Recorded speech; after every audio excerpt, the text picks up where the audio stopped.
सांख्य एवं योग दर्शन पुस्तक पंडित श्री राम शर्मा आचार्य एवं माता भगवती देवी शर्मा द्वारा लिखित ऑडियो 27।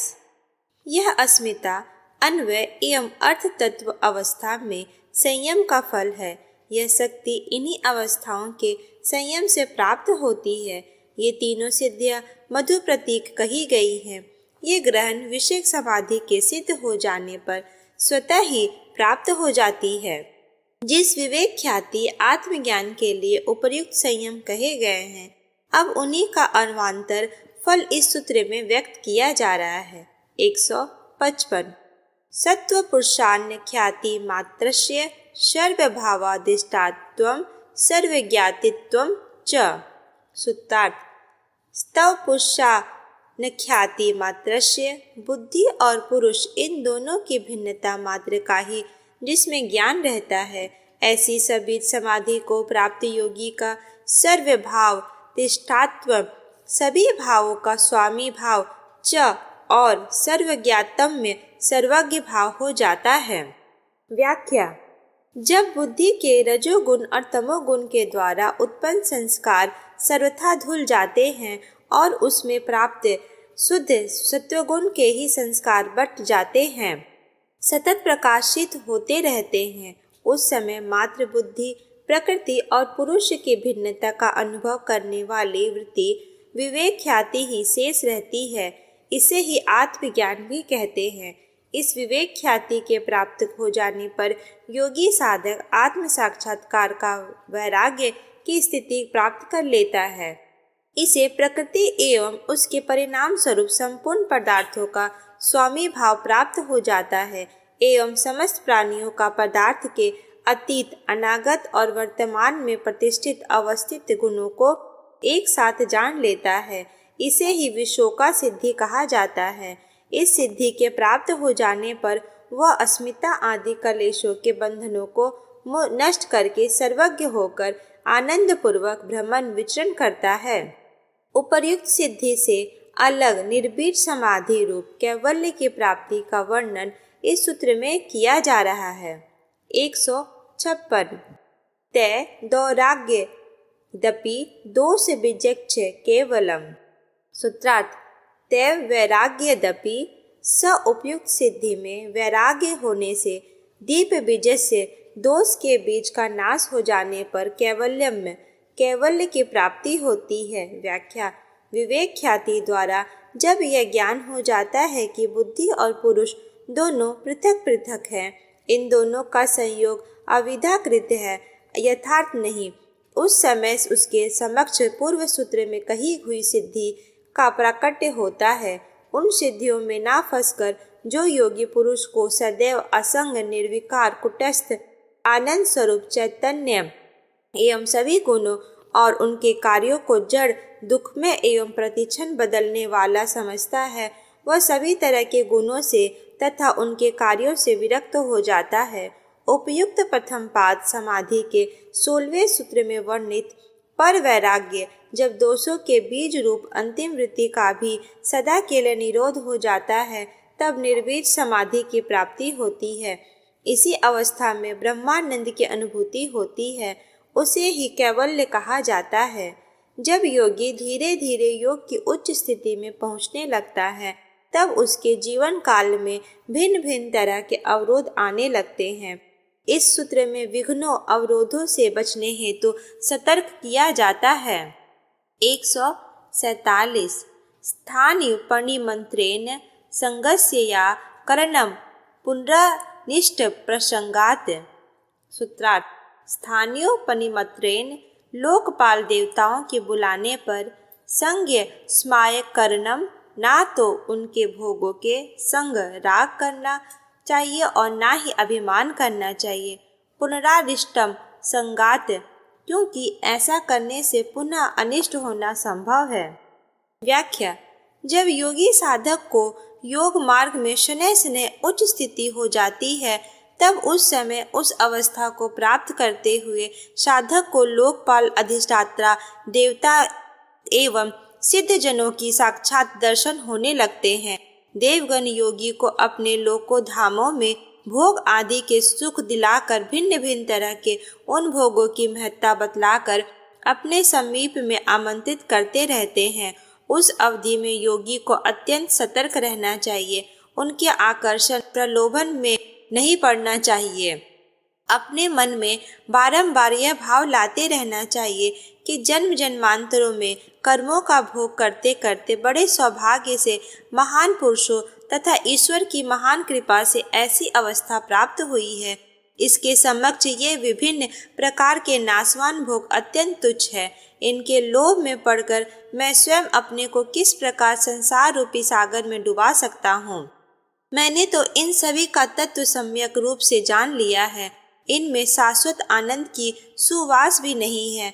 ऐसा विचार कर उन भोगों से विरक्त हो जाना चाहिए। उन प्रलोभनों से रंज मात्र भी अपने चित्त का राग युक्त संबंध अर्थात आसक्ति नहीं होने देना चाहिए एवं इस बात का अहम भाव भी अपने अंतस्य में नहीं लाना चाहिए कि मैंने उच्च अवस्था को प्राप्त कर लिया है। इस उच्च अवस्था को प्राप्त करने के कारण ही ये लोकपाल दिक्पाल आदि देवगण मेरा सम्मान करते हैं और मुझे अपने धाम में निवास हेतु बुलाते हैं, क्योंकि संग एवं अभिमान करने से योगी को फिर संसार सागर में बंधन का प्रसंग आ जाता है। इसलिए योगी को प्रत्येक क्षण हर तरह के विघ्न बाधाओं से सतर्क रहना चाहिए। इस सूत्र में यही भाव व्यक्त किया गया है। विवेक ज्ञान के प्राकट्य का एक अन्य उपाय इस सूत्र में व्यक्त किया जा रहा है। 158 छनत कर्मयो संयाम द्विकंजम ज्ञानम। सूत्रार्थ छनत कर्मयो क्षण और उसके क्रम में संयत संयम करने से विवेक जनित ज्ञान उत्पन्न होता है। व्याख्या समय काल का जो अल्प भाग है अर्थात जिससे लघु विभाग हो ही नहीं सकता उसके ही क्षण कहते हैं। उसका जो एक क्षण के उसके पश्चात दूसरे क्षण के उत्पन्न होने का निरंतर सातत्य उसी का नाम क्रम है। योगी जन इसे ही काल समय कहते हैं। क्षण एवं उसका क्रम भिन्न है। दो क्षणों का एक साथ होना ही असंभव है। एक क्षण के पश्चात अथवा पूर्व में दूसरा क्षण होता है। भविष्य क्षण भूत के ही परिणाम कहे गए हैं। वर्तमान क्षण के द्वारा ही समस्त लोग परिणाम प्राप्त करते हैं, अर्थात एक क्षण पर वर्तमान के सभी धर्म आश्रित है। अतः क्षण एवं उसके प्रक्रम में संयम कर लेने पर विवेक जनित ज्ञान प्रादुर्भूत हो जाता है। इस सूत्र में विवेक ज्ञान का लक्षण बतलाया जा रहा है। 159 जाति लक्षण देशान्यत अवच्छेदातुल्य योस्तः प्रतिपादितः। सूत्रार्थ जाति लक्षण देश जिन वस्तुओं का जाति लक्षण एवं देश भेद से अन्यत अवच्छेदतात भेद नहीं किया जा सकता, इस कारण तुल्यो जो दो वस्तु तुल्य एक के सदृश प्रतीत होती है उनके भेद की प्रतिपत्ति उपलब्धि तथ्य उस विवेक ज्ञान से होती है। व्याख्या इस जगत में जितने भी पदार्थ हैं उनका भेद जानने के लिए तीन प्रकार कहे गए हैं। वे तीन कारण हैं, जाति, लक्षण और देश। इन तीनों के द्वारा ज्ञान प्राप्त होता है। जो दो पदार्थ एक देश और एक लक्षण वाले हैं उनकी पृथकता जाति के द्वारा ज्ञात की जाती है, जैसे गाय और भैंस। 161 सत्व पुरुषो शुद्धि साम्य केवलम्य। सूत्रार्थ सत्व पुरुषो बुद्धि एवं पुरुष इन दोनों की शुद्धि साम्य। जब साम्य समान भाव से शुद्धि हो जाती है तब केवलावस्था होती है। व्याख्या जब बुद्धि के रजस एवं तमस गुण रूपी मल विक्षेप समाप्त हो जाते हैं और सत्व गुण रूपी बुद्धि पूर्ण शुद्ध निर्मल हो जाती है तब पुरुष को बुद्धि से पृथक होने का बोध साक्षात होता है।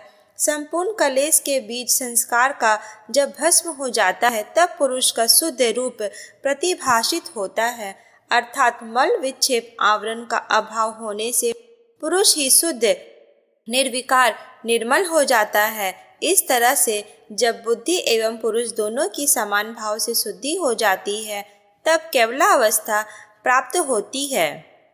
वह चाहे किसी भी कारण से किसी भी तरह क्यों ना प्राप्त हो जाए। पुरुष अज्ञानता के कारण दुख सुख का भोग भोगता है। इन दोनों का अभाव ही पुरुष स्वरूप की शुद्धि है।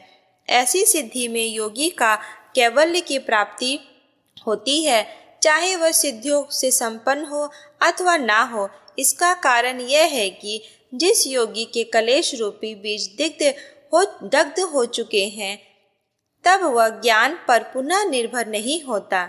निर्मल बुद्धि होने से समाधि द्वारा ऐश्वर्य प्राप्ति मुख्य लक्ष्य नहीं है। प्रमुख लक्ष्य तो परमार्थ ही है। कैवल्य के लिए विवेक जन ज्ञान अत्यंत आवश्यक है। ज्ञान में अविद्या का शमन, अविद्या के नाश से कलेशों का नाश तथा कलेशों के नष्ट होने पर कर्म फलों की निवृत्ति हो जाती है। निवृत्ति की स्थिति में कर्तव्यों से मुक्त गुण दृश्य के भाव पुरुष के समक्ष प्रस्तुत नहीं होते। यही केवलावस्था कहलाती है। उस क्षण पुरुष स्वरूप मात्र में अर्थात अपने ही शाश्वत प्रकाश से अवस्थित हो जाता है।